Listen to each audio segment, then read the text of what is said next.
नमस्कार, आप देख रहे हैं भारत 24, साथ में आपके शिखा ठाकुर। पीएम मोदी ने सेना को समर्पित किया विक्रांत। जी हां, भारतीय नौसेना में अब शामिल हो चुका है आईएनएस विक्रांत। नौसेना का नया झंडा भी आज जारी किया गया है। पीएम मोदी ने सेना को समर्पित किया आईएनएस विक्रांत। भारतीय नौसेना में शामिल किया गया आईएनएस विक्रांत को। और देखिए, भारत के लिए आज से एक नई ताकत की शुरुआत हो गई है। साथ ही नौसेना का नया झंडा भी दिया गया। पीएम मोदी ने सेना को विक्रांत आखिरकार समर्पित कर दिया। भारतीय बेड़े में शामिल किया गया आईएनएस विक्रांत। बहुत सारी खूबियों से लैस आईएनएस विक्रांत भारत की ताकत बनेगा।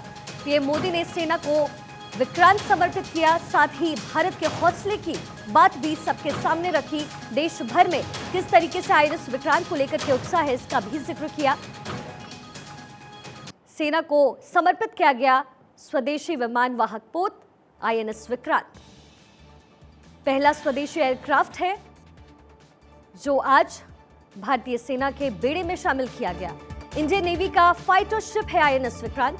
कई सारी सुविधाओं से लैस आईएनएस विक्रांत, जिसमें पावर है अनलिमिटेड।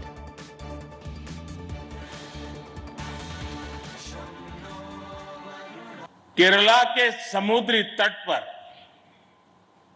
भारत का हर भारतवासी एक नए भविष्य के सूर्योदय का साक्षी बन रहा है। आईएनएस विक्रांत पर हो रहा ये आयोजन विश्व क्षितिज पर भारत के बुलंद होते हौसलों की हुंकार है।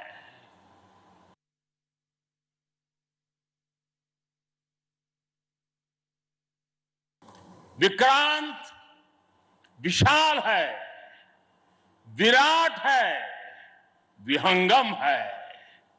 विक्रांत विशिष्ट है, विक्रांत विशेष भी है।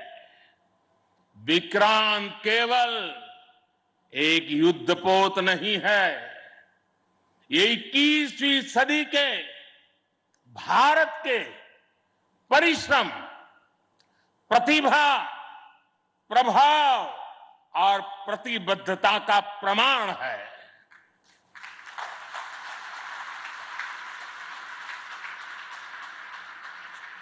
यदि लक्ष्य दुरंत है, यात्राएं दिगंत है, समंदर और चुनौतियां अनंत है, तो भारत का उत्तर है विक्रांत।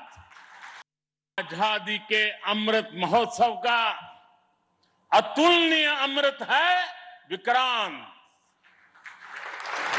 आत्मनिर्भर होते भारत का अद्वितीय प्रतिबिंब है विक्रांत। ये हर भारतीय के लिए गर्व और गौरव का अनमोल अवसर है। ये हर भारतीय का मान, स्वाभिमान बढ़ाने वाला अवसर है। मैं इसके लिए हर एक देशवासी को बधाई देता हूं। साथियों, लक्ष्य कठिन से कठिन क्यों न हो, चुनौतियां बड़ी से बड़ी क्यों न हो, भारत जब ठान लेता है तो कोई भी लक्ष्य असंभव नहीं होता है। और चलिए, ताज़ा जानकारी के लिए आपको सीधा प्रमोद के पास लेकर चलते हैं। हमारे संवाददाता इस वक्त कोची से जुड़ रहे हैं। प्रमोद, आज बहुत बड़ी सौगात भारत को दी गई है और पीएम मोदी ने भी साफ तौर पर कह दिया है कि देश हौसले की हुंकार भर रहा है।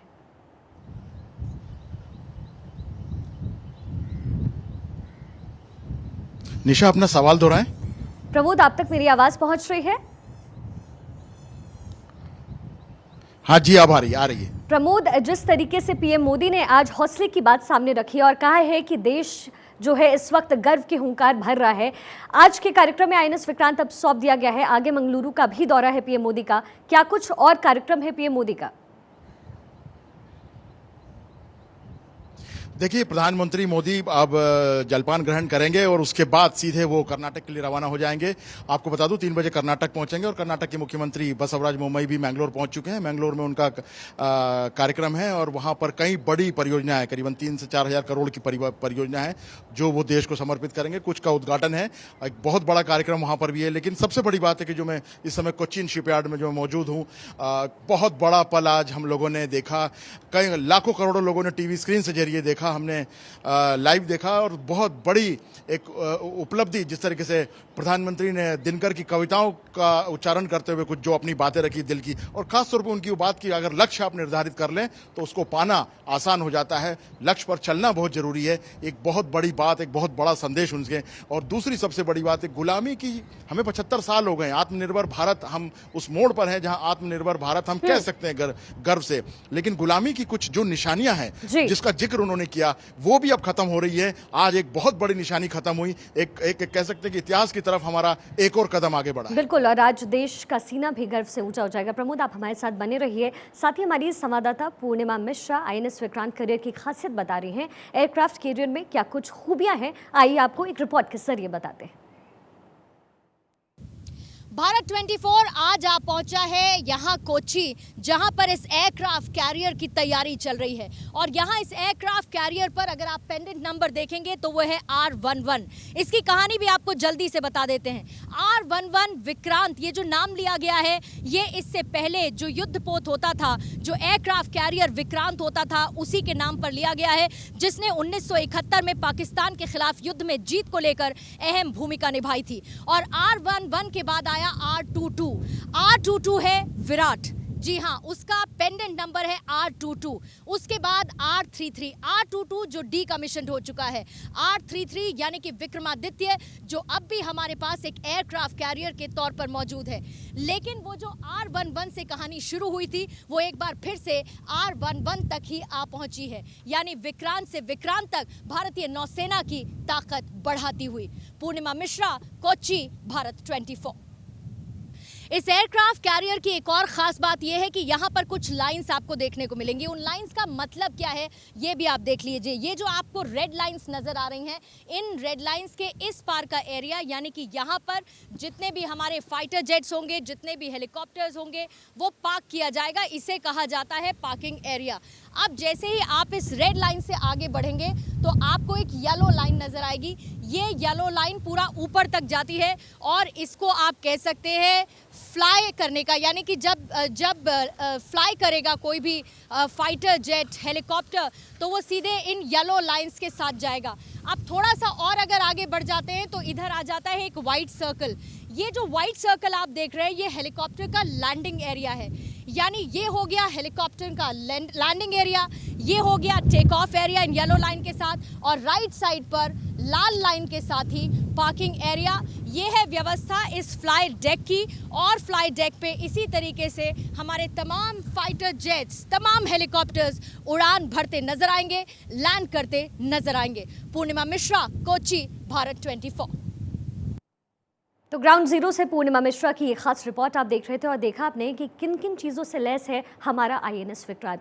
चलिए अब हमारे साथ एक पैनलिस्ट जुड़ गए हैं। कमांडर अशोक बिजलावन साहब हैं इस वक्त भारत 24 पर। सर, बहुत बहुत स्वागत है आपका भारत 24 पर। INS विक्रांत जैसी सुविधाएं और जिस तरीके से तमाम सुविधाओं से लैस है हमारा ये पूरा युद्धपोत, सर क्या लगता है अगर ऐसे INS विक्रांत जैसी चीज़ें हमारे पास हो, ऐसे हमारे पास एयर बेसेस हों, तो जब भी लड़ाइयाँ होती हैं देशों के बीच तो कहीं ना कहीं हमारे जीत का जो दायरा है वो और ज़्यादा बढ़ जाता है। आपका इस पर टेक क्या है? धन्यवाद।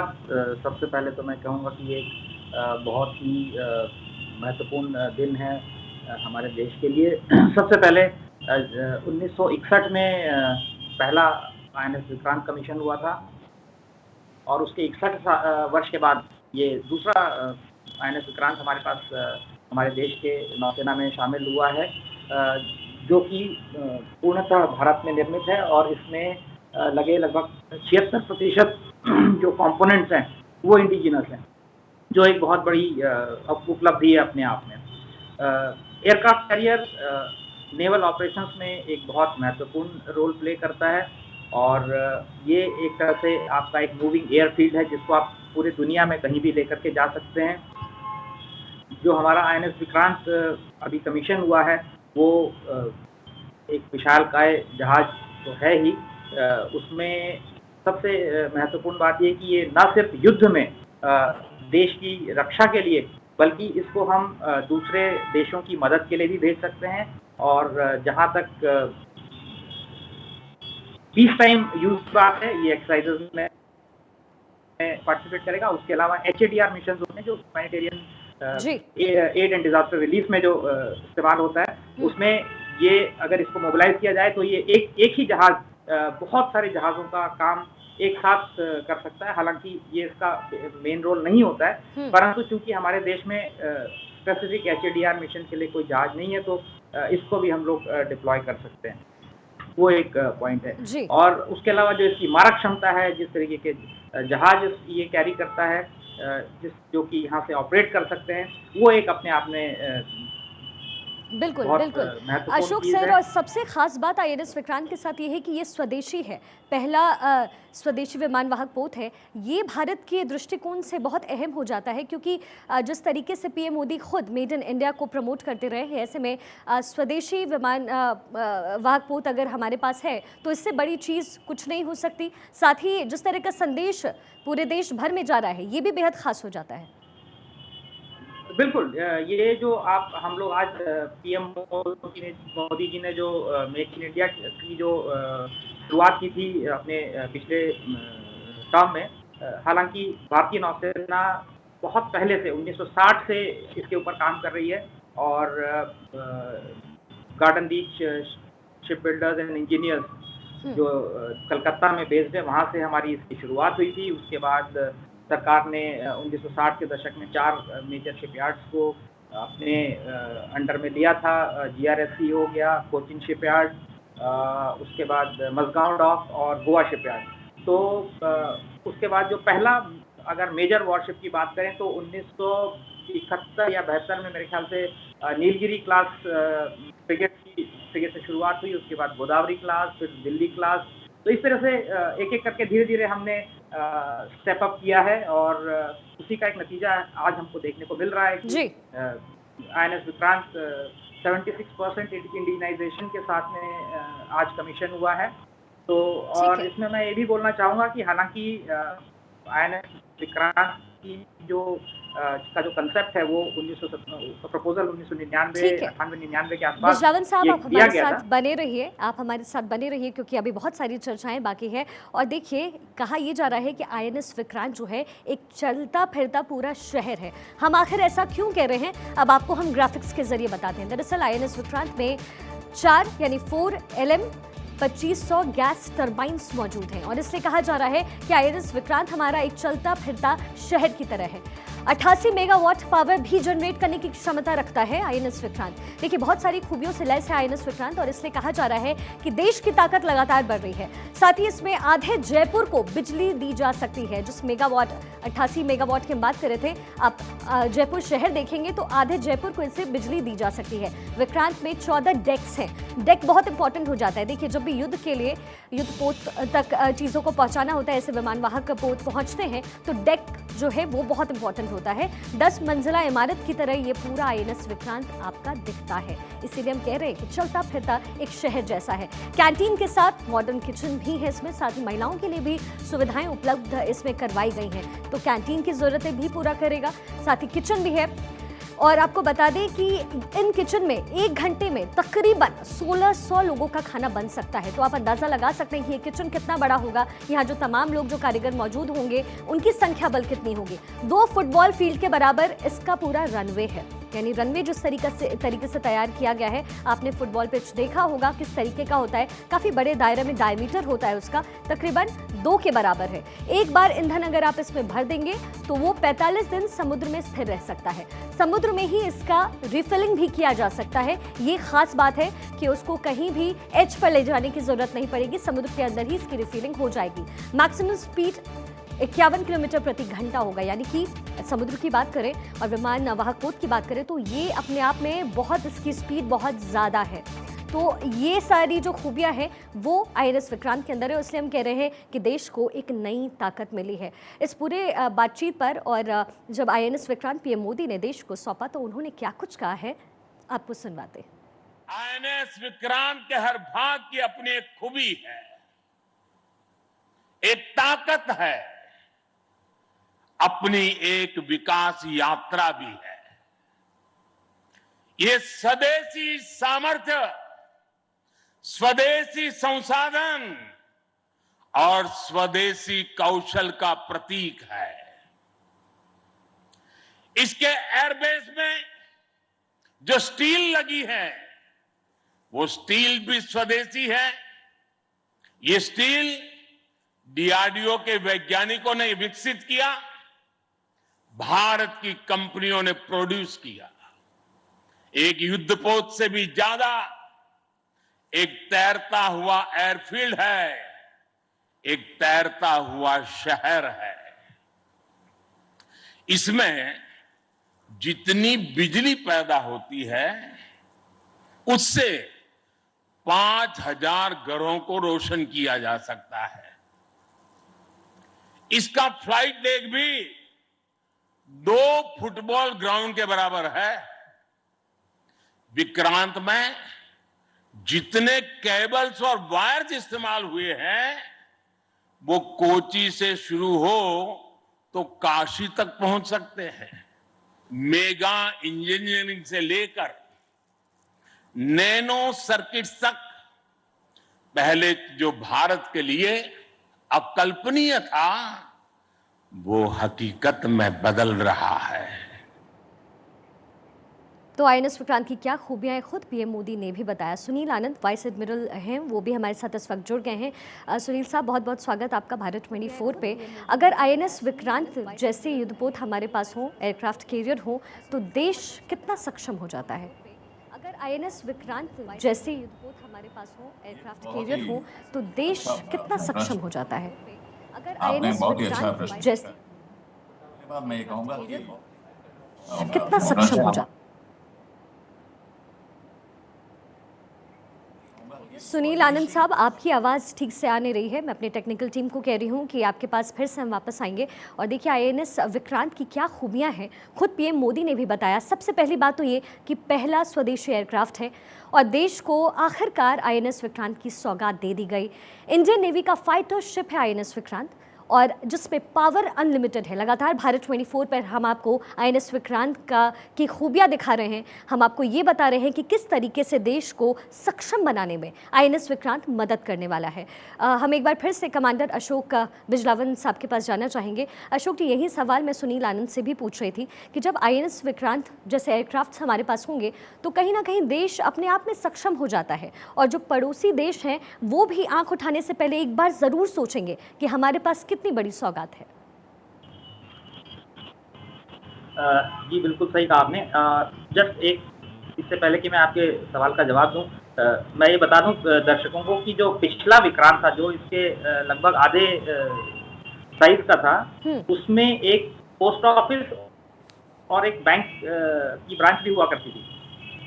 तो आप जैसे आपने कहा कि एक छोटा चलता फिरता शहर है, तो अब पता नहीं इस डिजिटल इंडिया में पोस्ट ऑफिस और बैंक ब्रांच की जरूरत है या नहीं, परंतु पहले जो विक्रांत था उसमें ये दोनों मौजूद थी। तो उससे आप अंदाजा लगा सकते हैं कि इसको क्यों चलता फिरता शहर कहा जाता है। तो आपके सवाल पे आते हैं, और ये कहना चाहूँगा कि जो एयरक्राफ्ट कैरियर है वो एक कोई भी नेवी जो ब्लू वाटर जिसकी एस्पिरेशंस होती है, जो कि दूर समुद्र में आगे जा करके ऑपरेशंस करने की जिनकी इच्छा होती है, उसके लिए उसमें एक बहुत बड़ा बूस्ट देता है, बहुत बड़ा एक उसको उसमें योगदान करता है।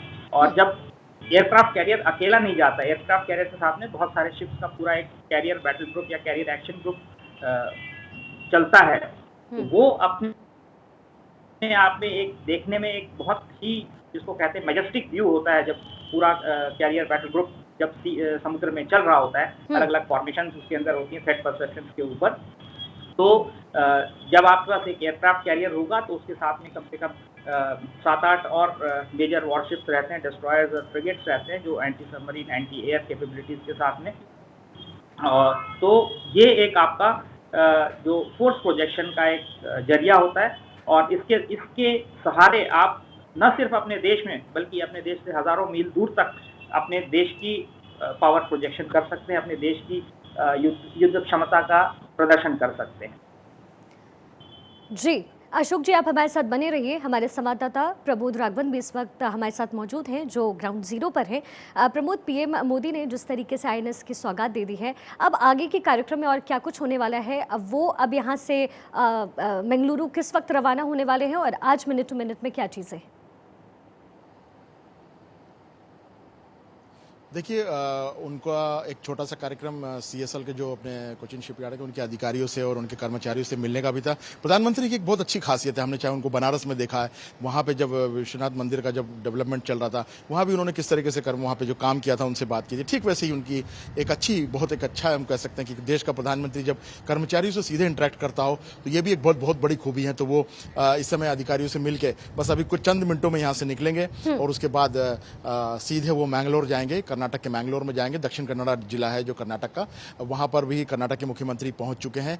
और निश्चित तौर पे आज का दिन हमारे लिए पूरे देश के लिए एक ऐतिहासिक पल है। अब क्योंकि ये केवल आईएनएस विक्रांत की बात नहीं, अभी जब प्रधानमंत्री जो मैंगलोर जा रहे हैं वहां पर भी वो एक पोर्ट का एक बहुत बड़ा देश को समर्पित करने जा रहे हैं। वो भी एक बहुत बड़ा कार्यक्रम है देश के लिए, क्योंकि मैंगलोर का पोर्ट जो है वो भी जैसे कोच्चि पोर्ट है वैसे एक मैंगलोर पोर्ट है। मैंगलोर पोर्ट में भी उनके 2-3 बहुत जो बड़े कार्यक्रम है, निश्चित तौर पे वो भी आज देश उसका भी गवाह बनेगा। ठीक है, सुनील आनंद जी, वाइस एडमिरल, एक बार फिर से हमारे साथ जुड़ गए हैं। सर, बहुत बहुत स्वागत है आपका भारत 24 पे। उस वक्त आपसे बातचीत नहीं हो पा रही थी, लेकिन सवाल मेरा जी सुनील सर, आपकी आवाज बिल्कुल आ रही है। आप तक मेरी आवाज पहुंच रही है?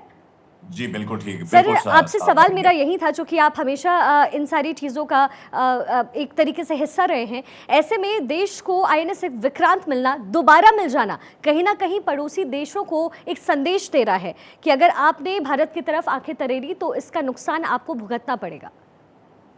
बिल्कुल ठीक। पहले बात तो मैं ये कहूंगा कि ये हमारे देश के लिए बहुत ही गर्व का कि भाई हमारे देश ने एक स्वदेशी एयरक्राफ्ट कैरियर को डिजाइन से लेके उसको समुद्र में आज उतार दिया है। इस प्रकार के कारनामे खाली पहले 4 या 5 कंट्री कर पाते थे और हमने इसको ज्वाइन कर दिया। ये एक सबसे बड़ी मिसाल है आत्मनिर्भर भारत की तरफ से। इस इंडिजनाइजेशन अभी रहा आपका जो सवाल, आप ये मानिए कि भाई आज हमारे देश की जो कोस्ट लाइन है वो है 7,500 किलोमीटर के बराबर।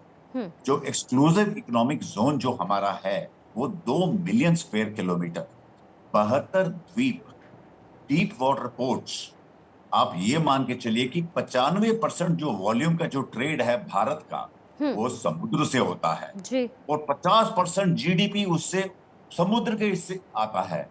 तो आप ये देखिए कि हमारे देश का नेशनल इंटरेस्ट कितना अहम है। बिल्कुल, बंगाल की खाड़ी में, अरब सागर में या हिंद सागर में इस इंडिजिनियस जहाज को हमने बनाकर जब हम उतारेंगे पूरे बेड़े के साथ, तो हमारे पूरे समुद्र में शांति, सिक्योरिटी और एश्योरेंस होगा हमारे देश को कि हमारे नेशनल इंटरेस्ट को बरकरार रखा जाएगा। बिल्कुल, और कोई भी हलचल इस जगह पे नहीं बर्दाश्त की। बिल्कुल, आप ठीक कह रहे हैं सुनील आनंद साहब। हमारे पास वक्त की थोड़ी सी कमी है, माफी चाहेंगे। बहुत बहुत शुक्रिया आप सभी का भारत 24 के साथ जुड़ने के लिए। तो देखिए, आईएनएस विक्रांत के रूप में एक बड़ी सौगात भारत को मिल चुकी है और इसलिए हम कह रहे हैं कि आज देश का सीना गर्व से ऊंचा होना चाहिए।